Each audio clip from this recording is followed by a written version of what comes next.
ಎಲ್ಲ ಹೂವಾ ಸುತ್ತೀವಿ. ನಾನಿನ್ನೀಗ JDS ಹೋಗಿ ಆ ಪಕ್ಷ ಬಿಟ್ಕೊತಿರೋದು. ಕಾಂಗ್ರೆಸ್ ಪಕ್ಷ ನನ್ಗೇನ್ ಕಡಿಮೆ ಮಾಡಿದೆ? ನಾನು ನಿರೀಕ್ಷೆನೂ ಇಟ್ಟಿಲ್ಲ.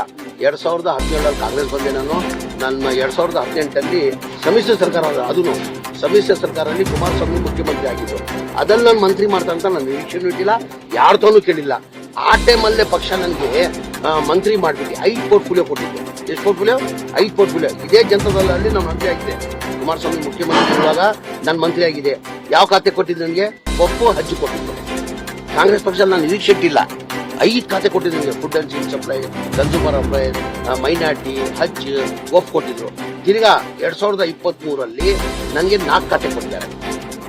ಏನೇಳಿ ಏನ್ ಕಾಂಗ್ರೆಸ್ ಪಕ್ಷ ಕಡಿಮೆ ಮಾಡಿದೆ ನನಗೆ? ನನ್ನ ಜನತಾದಳ ಹೋಗಕ್ಕೆ ನಾನು ನಿರೀಕ್ಷೆನೇ ಇಟ್ಟಿಲ್ಲ. ಈಗ ನನ್ಗಿಂತ ಸೀನಿಯರ್ ಇದ್ರು ಬಹಳ ಜನ ನನ್ಗಿಂತ ಸೀನಿಯರ್ ಇದ್ರು. 2018 ನಾನು ಮಂತ್ರಿ ಮಾಡುವಾಗ ರೋಷನ್ ಬೇಗ್ ಅವರು 7 ಬಾರಿ ಗೆದ್ದಿದ್ರು, ತನ್ವೀರ್ ಸೇಠ್ ಅವರು 5 ಬಾರಿ ಗೆದ್ದಿದ್ರು, ಮನೆ ಹಾರೀಸ್ ಅವರು 3-4 ಬಾರಿ ಗೆದ್ದಿದ್ರು. ಅವ್ರು ಎಲ್ಲ ಇಟ್ಕೊಂಡು ನನ್ ಮಾಡ್ಬೇಕಾದ್ರೆ ನನ್ ಮರೆಯಕ್ಕಾಗ್ತದ? ಅದು ಅದೆಲ್ಲ ಅವ್ರ ಜೊತೆ ನಾನೇನಿಕ್ರಿ ಮಾತಾಡ್ಲಿ? ಸುಮ್ಮನೆ ಹೂವಾ ಸುದ್ದಿ. ನಾನು ಹೇಳ್ತಾಳ ಪಕ್ಷ ಏನ್ ಕಡಿಮೆ ಮಾಡಿದೆ ನನಗೆ? ಈಗ ಪಕ್ಷ ನನ್ಗೆ ಏನ್ ಕಡಿಮೆ ಮಾಡಿದೆ? ಈಗ ಪಕ್ಷ ನನ್ಗೆ ಏನಾದ್ರು ಕಡಿಮೆ ಮಾಡಿರ್ಬೇಕು ತಾನೆ? ನನಗೆ 2 ಸತಿ ಮಂತ್ರಿ ಮಾಡಿದ್ರೆ ಅದಕ್ಕಿಂತ ಹೆಚ್ಚು ಏನ್ ಬೇಕು? ಅದಕ್ಕಿಂತ ಹೆಚ್ಚಾಗಿ ಏನ್ ಬೇಕು ನನಗೆ? ಯಾರು ಮಾಡಿದ್ದಾರೆ? ಈಗ ಯಾರು ಏನಾಗಿದೆ ಯಾರಂತ ಹೇಳ್ಬೇಕು. ಇಂಥವ್ರಂತ ಹೇಳಿದಾರ?